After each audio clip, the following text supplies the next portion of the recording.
Block 3 is on us. It's coming. It's so crazy that this is actually happening. I cannot believe it. Block 3, which they will send people to the moon with.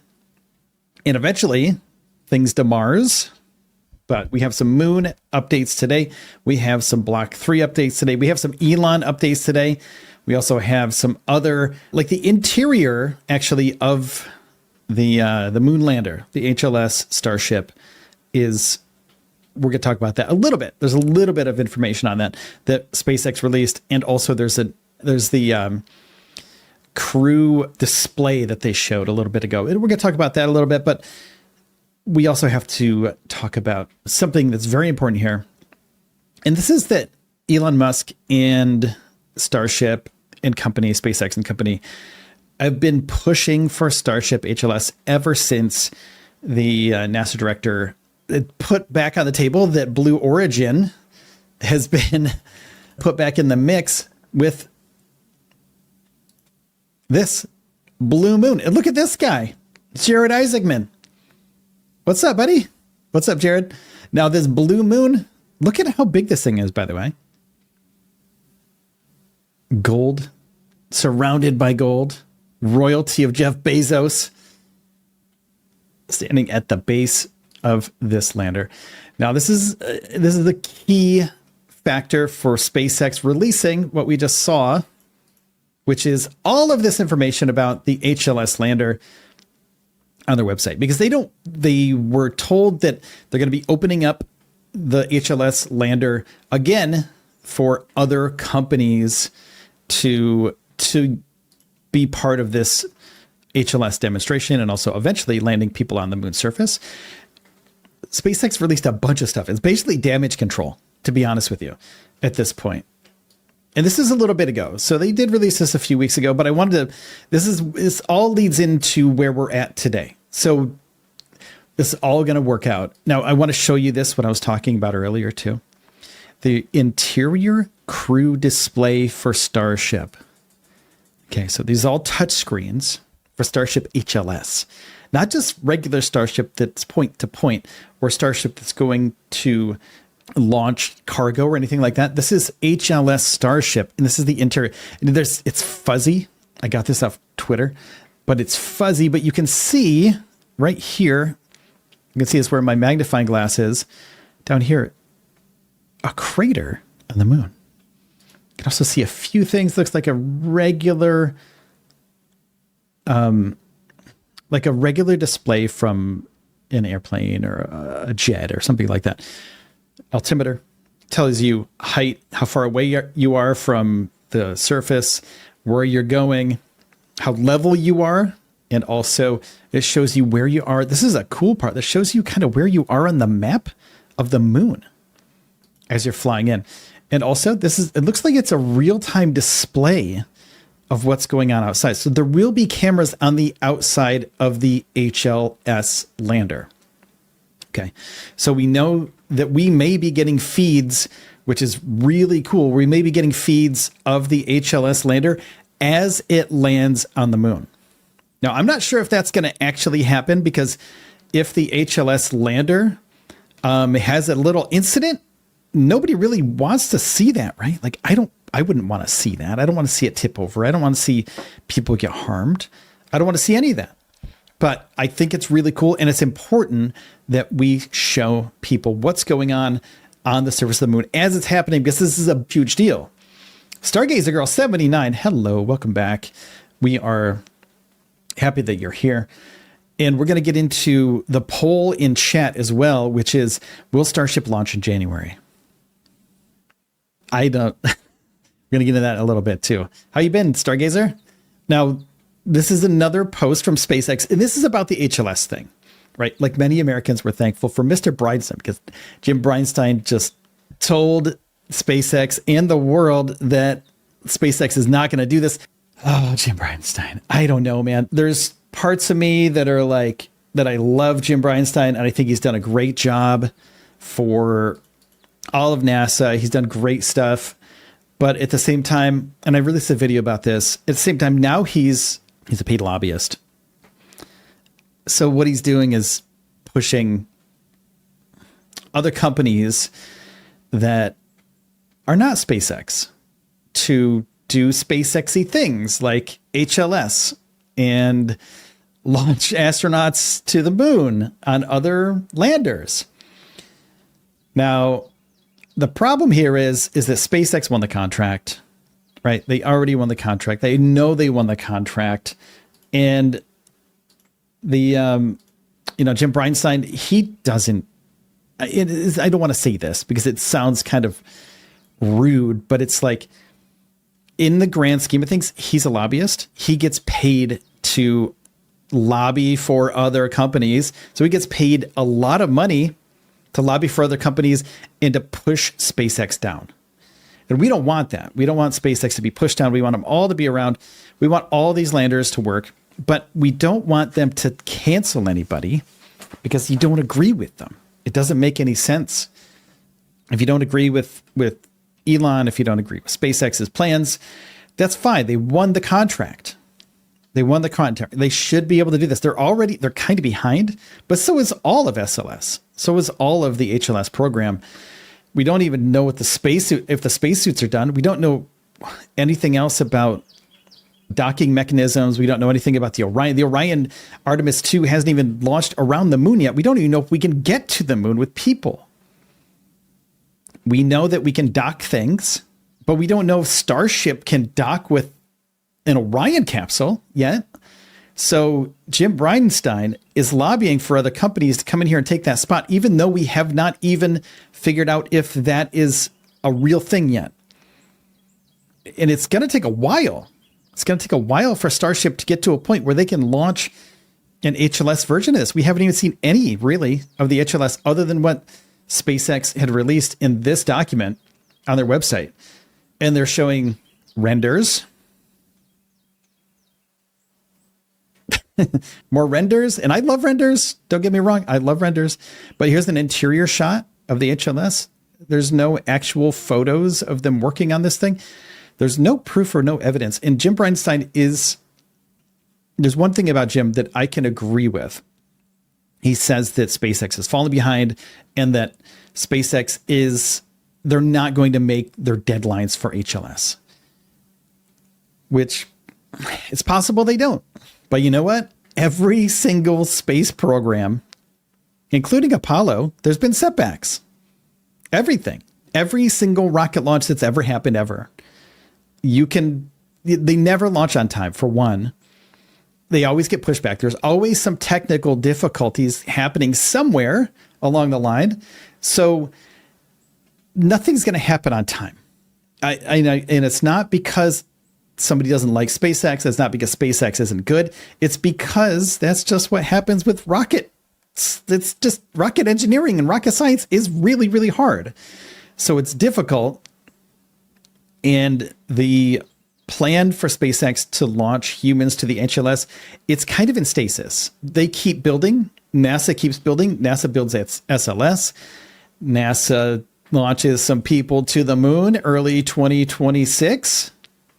Or around the moon, I should say. Not to the moon. They're going to go to-ish the moon, around the moon, then come back down to Earth. But they're not going to land on the moon. The plan for SpaceX is to continue building HLS, the version of HLS that they have right now. And also, they can't, and this is the thing with a prototype rocket that Starship is right now. They can't commit to a full design until they know that the current Starship Block 3 is complete. Because if something goes wrong with the plumbing and the interior, they would have to rip out everything in the HLS rocket if they're building it. If something doesn't work out for regular Starship, they're going to have to rebuild everything for HLS Starship.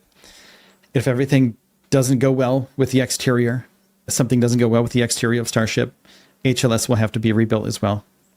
So them building HLS in tandem with the regular Starship at the same time, it makes sense to a certain degree. And that's why we have renders, and that's why we don't have a completed HLS prototype yet.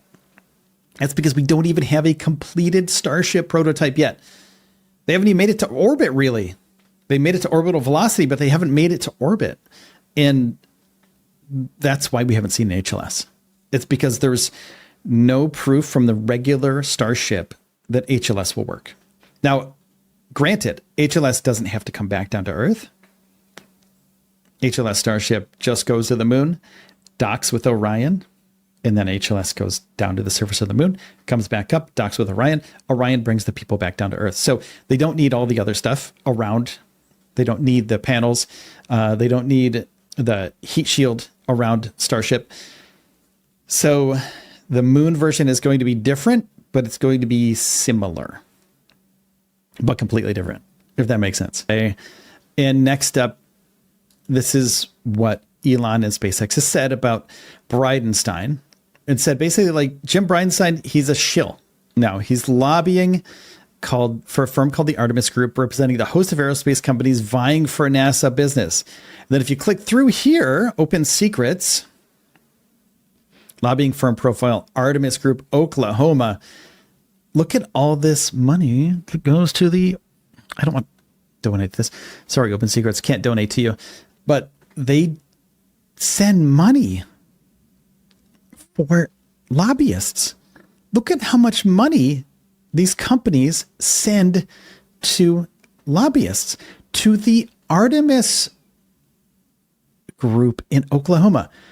If we did all of this, if we count all this up, it's hundreds of thousands of dollars, maybe $500,000, 10, 20, 20,000, 30,000, 10,000, 10,000, 30,000, 60,000 from Impulse Space, 20,000. And then you go on 60,000 Impulse Space, Oklahoma Space Industry Development Authority, 50,000, 50,000, 30,000. And these are all companies that are vying for business from NASA. And they're spending this amount of money. And by the way, look at this.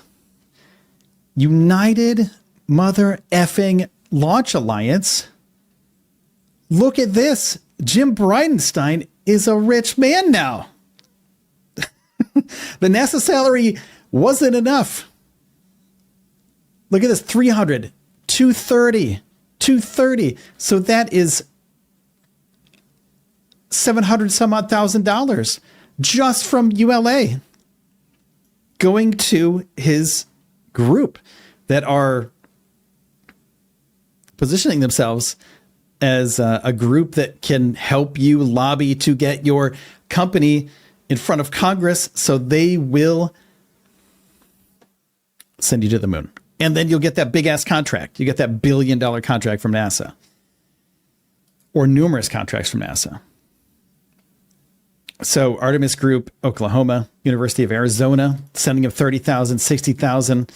Viasat sent him $0. Whoops. Down here. Viasat sent him $0. They're like, hey, by the way, we're just checking out our accounting. It's $0 there, 80,000 there. And then our last page has a few others too, 60,000, 20,000, 60,000 for Voyager Space Holdings. I wonder how much of this is just people just figuring out a way to pad their own pocketbook. For a lobbying group, you have a 9-to-5 job, right? How much money do you think you need in a year to be comfortable if you're Jim Bridenstine? Let's just say it's $250,000 a year. And that's good, like $250,000 a year, right? That's really good money. You just take one ULA paycheck, brother, right there, 230 right there. That pays Jim Bridenstine for one guy, right? And how many lobbyists do you need to get all these people, to get all these companies in the good graces of NASA? Do good work. If you do good work, that's what they tell you, right? That's what they always tell you. It's like you do your best work and somebody will figure it out. Somebody will find you. But you know what? It all tracks down to money. It's all money. $230,000 could go straight to you, Jim Bridenstine. But what if Jimmy Jim, I used to call him Jimmy Jim. I thought he was a great guy. I think he still is probably a good guy. But if I were him and I had a family and I'd be like, you know what? All I got to do is some paperwork and I got to talk to some people, shake some hands. He's a politician too. And I'm not here to rag on Jim. I'm just telling you how it is. I think Jim's probably a stand-up dude, probably a good guy. But when you get offered the position of being a lobbyist and they just go, you know what, Jim? Not just 230. We're going to give you this. We're going to give you 500,000 a year. I'm going to give you $500,000 a year. You do this every year. We're going to guarantee you $500,000 a year for the next 4 years. So you're going to make $2 million off of this. Then also probably have other gigs going on, because anything that's a lobbyist, if you're a lobbyist, you have other people that work for you. So this other money goes to people that help you out too, right? So this $500,000, $250,000 or $500,000 goes to Jim per year, every year. And then the other money goes to a few other people. They spread it out amongst a bunch of different other people. And everybody's making bank. If you're a lobbyist, you make bank. And especially if you're lobbying the United States government. And this is open secret. So they made $2.365 million. Okay, so 500,000 of that, let's just say that goes to Jim, right? And then the rest of it goes to, I wonder how many people are lobbyists for Artemis Group, Oklahoma. How many people work there? Lobbyists. Let's see, 5 lobbyists. Okay. Jim Bridenstine, Christopher Ingram, Mark Pilland, Gabe Sherman, and Catherine Wall. All of these people are making some bank, right? Okay. So how much was that? 2.365 million divided by 5. Divide that by 5. By 5. So this isn't the actual salary they're going to get, but okay, so that's $473,000 if they paid everybody equally in this lobbying group. 473,000. So my guess was right, because you don't need overhead for this, right? There might be like some plane trips and stuff, but everything's virtual now. You get on a Zoom call with a senator. Sure, you got to go to some whatever, you got to go to some meetups and whatever, but that's negligible compared to your $500,000 a year salary, because you're lobbying for ULA and you're lobbying for all these companies. And somebody like Impulse Space and Redwire Space, they don't have a lot of money to talk to, and they don't have the resources to talk to NASA all the time. They just don't. So somebody like Jim and his crew here, they obviously they serve a purpose. They have these people's ears, right? So this lobbying group is important for these aerospace companies. And I'm just looking at Department of Defense. Yeah. And if you get a Department of Defense contract for one of these companies, dude, this is going to change your whole company. And these are all the companies here that do everything. So groups that have retained Artemis Group in 2025. So let's see here, 200,000. And these are just the ones that they know of right now, but there could be more. The state of Oklahoma, ULA, $760,000. All this money goes straight to the lobbyists. And you know what? I don't think there's anything wrong with people communicating, right? I don't think there's anything wrong with anybody doing what they do, because I think that if you're a small company, X Labs, who can only give $10,000, but there's that, you sell a package, right? I do consulting. I get it. I do consulting. I consult for business to business brands that are trying to break their way into social media. So they pay me because I have expertise in this. I've been doing this channel for a long time. I haven't done live streams in a long time, but I've been doing this channel and other channels for a while. So I have an expertise in it. I've been doing it for a very long time. I know the hardware, I know the software, I know the way things work. So you pay me money to do this. I'm that guy. I'm a consultant. And that's what these people are. These consultants, though, they talk to people with a lot more money than I talk to. I've worked with big companies. I've worked with Silicon Valley backed startups that are worth $50 million, $60 million. I just worked with a company that is worth $40 million, $50 million. And the fact that these people and these lobbyist groups, I get it. You make a lot of money doing what they do. And all you have to really do is talk to a few people that you know.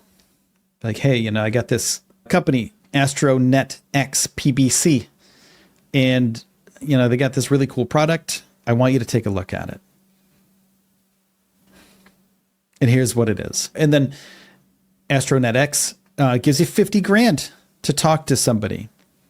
And the consulting space, 100%, you can make a bunch of money. If you do it right and you find the right clients, you can make a bunch of money. I have some people that I know that are making $300,000 every month doing consulting. Not for this, not for aerospace, but for business to business, like large businesses, 300 grand. And they have a couple clients. It's incredible. It's insane the amount of money people make. It's insane. I don't make that much money. Not as much, not $300,000 a month. If I was making $300,000 a month, I'd be way too busy to do anything else. But if I also made $300,000 a month, I'd work for like a year and then I'd be like, you know what? I'm done. Work for like 2 years and be like, you know what? Everyone's good. All my friends and family are good. And then I'd be done. But these little companies that can give them $50,000 or X Labs here to give them $10,000, they have no chance. X Labs has no chance to get in front of the people that they need to get in front of in Congress and people, decision makers, the people at the top of these companies or at the top of these agencies. So I get it. I totally get it. But SpaceX was like, you know what? Don't do it to us. He deserves credit for spearheading the creation of the Artemis program. That's great. After departing NASA, he created a lobbying firm called the Artemis Group. So he saw an opportunity. Jim Bridenstine, smart guy, saw an opportunity. So Jim created this lobbying firm called the Artemis Group. Maybe he takes $1 million, gives somebody else $250,000, gives somebody else $250,000, and then he takes $1 million per year. Works 4 years on this, makes $4 million. Him and his family are good. But they represent a large amount of companies. Their campaigning against Starship is either misguided or intentionally misleading. SpaceX was selected to design and develop a HLS for Artemis along with Blue Origin Dynetics during Mr. Bridenstine's tenure as NASA administrator. Now, we know this. We all know this. And then he's trying to, it was confirmed repeatedly following protest and litigation from the companies not selected, which delayed the start of work on the contract for many months. Yeah. So it's a really weird situation to be put in, I'm sure, for Jim, because he probably thinking he's doing the right thing because these small companies are trying to get in there and they just can't because they don't have the resources that SpaceX has. Elon has all the money.